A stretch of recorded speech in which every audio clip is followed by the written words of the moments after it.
ACC Steve Barry. Steve, if you'd like to. Thank you, Rick. Cheers. Thank you, Rick. Hopefully everyone can hear me. And thanks to the Police Foundation for today. And firstly, secondly, thanks to Joe Shiner, Chief Constable Joe Shiner. Massive amount of energy and enthusiasm in this role, and going to be quite difficult to follow that, but I'll do my best. So just a little bit about me. 28 years and a bit as a cop. Really enjoyed it, very satisfying. Probably about half of that, the last half of that, I have been involved nationally in the road policing scene in one form or another. A little shout out to the Police Foundation. I think probably about 15 years ago, I did a working group that wrote Chapter 13 of Roadcraft. And ever since then, I got the bug. I got the bug around police driving, police investigations, and I'm now currently the National Lead for Police Pursuits. And I have to point out that today, whilst I do wear a number of hats in the Road Policing Review, the main one is I am the eyes and ears and sometimes the mouthpiece for the NPCC. So it gets a little bit confusing with the Home Office, the DFT, etc., etc. But most of what I say today is with the NPCC hat on. It's certainly not with a DFT or a Home Office hat on, and some of it is just personal insight. I think today I can't top what Chief Constable Shiner has said, but I can hopefully just give some personal insight from the Road Policing Review perspective, and also from the perspective of being involved operationally at a number of different ranks in the policing of the roads. So the first thing I just want to touch on is the Road Policing Review itself. For those that don't know, it's been running nearly 3 years now. It's obviously been delayed, as many things have with the COVID issues.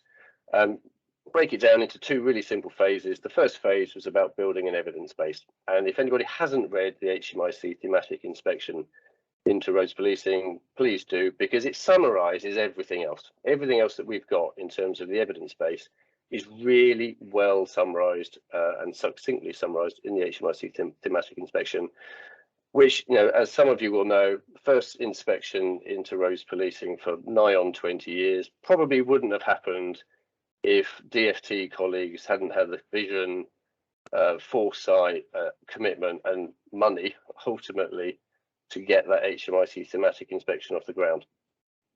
I won't go into the recommendations that came out of that. I think we are where we are now. There's a lot of resonance with the Police Foundation report, is what I would say.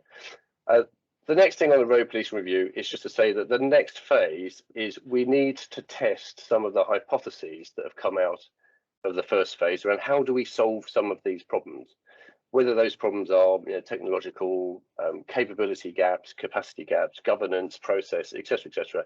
There's a number of activities now that we've got to roll out over the next 12 months, effectively pilots, proof of concepts, and hopefully at the end of that phase, we'll be in a position to do a report to the Road Policing Review Governance Board that articulates, if you do X activity in terms of policing the roads, you get Y effect. Y effect might have Z benefits. You know, there's a cost benefit ratio, etc., etc. Because the purpose of the Road Policing Review is to convince the DFT and the Home Office and wider government of the benefits. I think for many, many years, many of us in this space have known the benefits of it, but trying to articulate them, trying to evidence them empirically has not always been the case, and that's what the review is aiming to do, to convince the government of the benefits and the cost benefit ratios. The first thing I'd say about the governance around the Road Policing Review is it does have quite an unusual setup with a Road Policing Review Governance Board with pretty much everybody in terms of stakeholders, partners that we need to drive this activity, and it's co-chaired by the Home Office and the DFT. So one of the things I just wanted to mention was that is really unusual. My understanding is to have a board at this level that is jointly chaired by the DFT and the Home Office. You know, the DFT have really put in the drive, the commitment to get this off the ground, and the Home Office are more than playing their fair share. And they're really driving this in unison with the DFT now, and it wouldn't work. It just wouldn't work unless the DFT and the Home Office were working hand in hand on this. I mean, you pointed out at the beginning, Rick, the DFT own the risk and the Home Office own the assets, and that is a really, really tricky interface to navigate our way through. but through openness, transparency, good communication, working together, regular meetings between the two government departments, we are slowly getting there. It really is a collaborative exercise, and they can be very, very difficult sometimes. So just want to pick out 3 of the recommendations from the Police Foundation report, give some insight from the review and some personal reflection, if I may.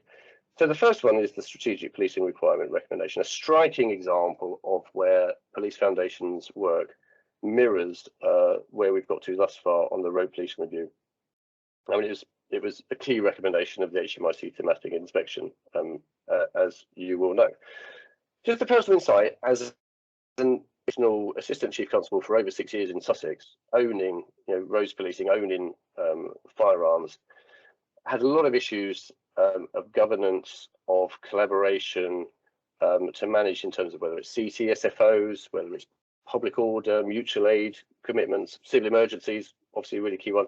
These are all issues that currently feature as national threats in the strategic policing requirement, and chiefs and PCCs have to have due regard to it. And I remember having many conversations with chiefs and PCCs, not just locally, but regionally in collaborations around, well, what does due regard actually mean? What does that mean in terms of capacity? What does it mean in terms of capabilities? And sometimes it was really difficult to win the arguments around, it's not about winners and losers, it's not about being a net gainer or a net provider, it's about the overall contribution that policing makes nationally to keeping people safe. And I just think for people on this call, it's worth just focusing on that's what it means to get roads policing into the strategic policing requirement. There will be winners and losers, but it is a network of roads and it is a national issue and will ultimately mean more people safe. And I think it's really important to point that out. Other conversations that I had with chiefs and PCCs as an ACC ops were around the austerity times and about cuts. And unfortunately, I lost many of the arguments around roads policing at those times. I have to say, it was long before Chief Constable Shiner came on the scene in Sussex. Just get that in. But we lost many of those arguments, and I'm very sad to say that in Sussex now we're having to make improvements there. But the reality was it wasn't seen as a priority. There were some hard decisions that had to be made. Nobody wanted to cut resources in roads policing, but it wasn't on the pecking order or high enough up on the pecking order to not suffer from cuts. The reality is that, coming to the recommendations in the Police Foundation report, is if it had been in the SPR, if there were measures and outcomes that the Home Office held forces to account for, those conversations would have been a lot easier, and those conversations may not have resulted in the cuts that we saw during austerity. And that story is replicated up and down the country, and that's why I think, as this report has identified, the state of roads policing is where it is. I have to say, I think the tide is turning now. I think chiefs and PCCs are listening. I think there's a lot of noise being generated. I think there's a lot of voices that are being unified in this space. Not as part of the road policing review government's comprehensive submission into the Home Office review of the SPR. And I think what's worth noting here is that we broke that down into the 2 parts of the SPR. So the first part is, what are the national threats? The second part is, and what capabilities do forces need to consider to mitigate those threats? So the argument that the board made was, well, people dying on the roads is a national threat. We should have that in the SPR.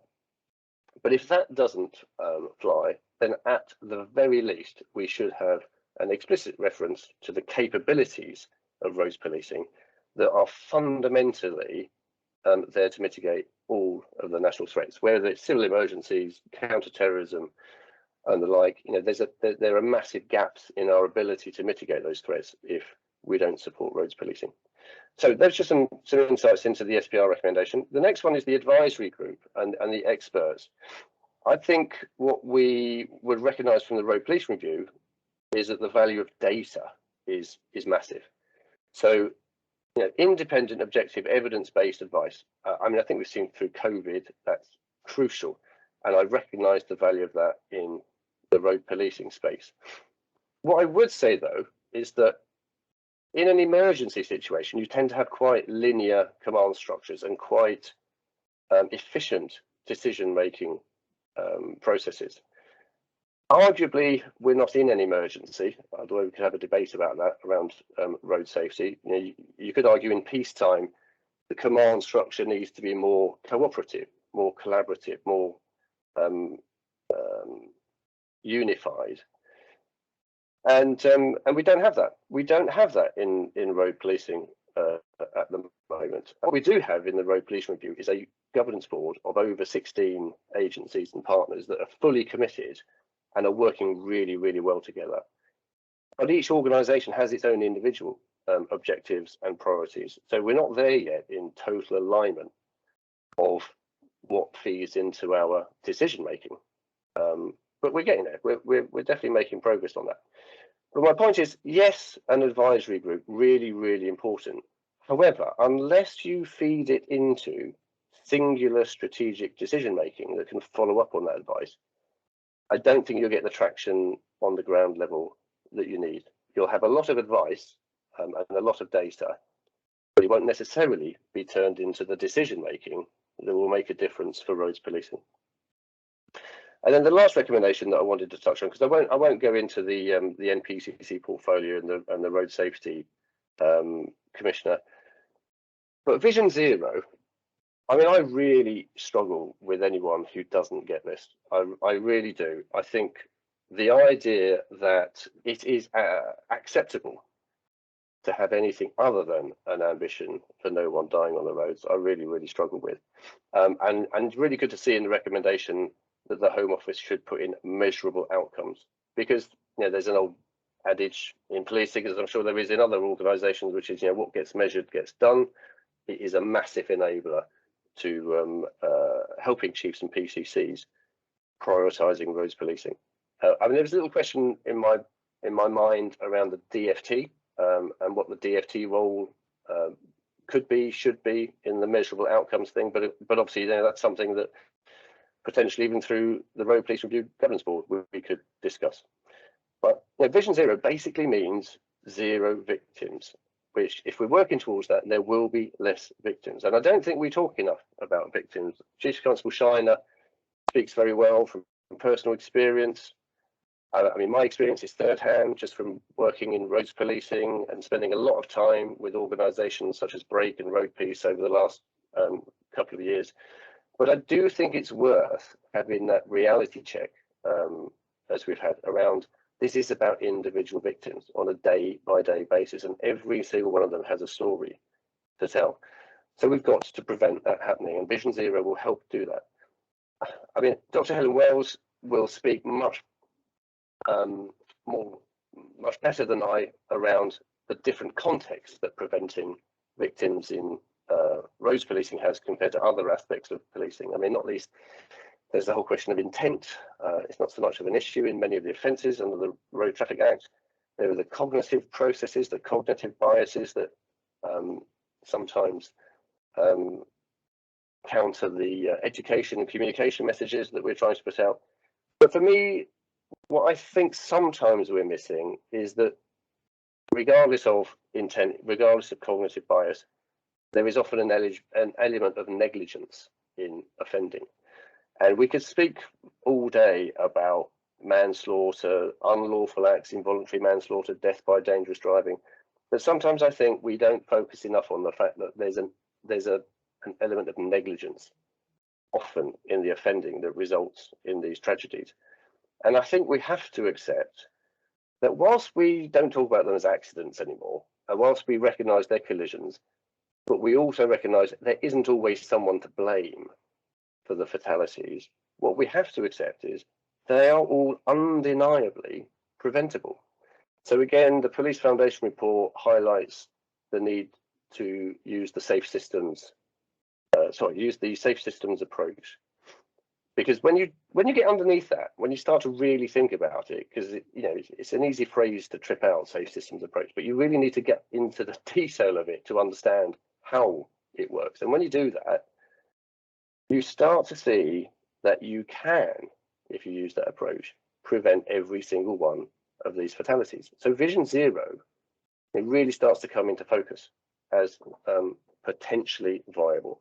So I really, really support that. And then just my concluding remarks, if I may, is again putting my NPCC hat on, straight and square. We are well up for this. The NPCC will not be found wanting in this space. Chief Constable Shiner has got massive amount of commitment and drive for this. It's really good to have you leading this. There's growing momentum within the NPCC, and as I said, the voices are starting to be unified, and we've got to capitalise on that. It's almost like the planets are aligning. We've got to get the timing right. Secondly, I think the Home Office who are here today, whilst a lot of commitment to the road police review, we have to recognise that they do hold the vast majority of the cards in this space. They have the assets, they have the levers. The SPR recommendation, if we landed that, that would be a first milestone, but we know we would then need to build on and get more and more commitment from the Home Office. And then the last two things from a road policing review perspective is just the absolute need to focus on the difference between what happens locally and what happens nationally.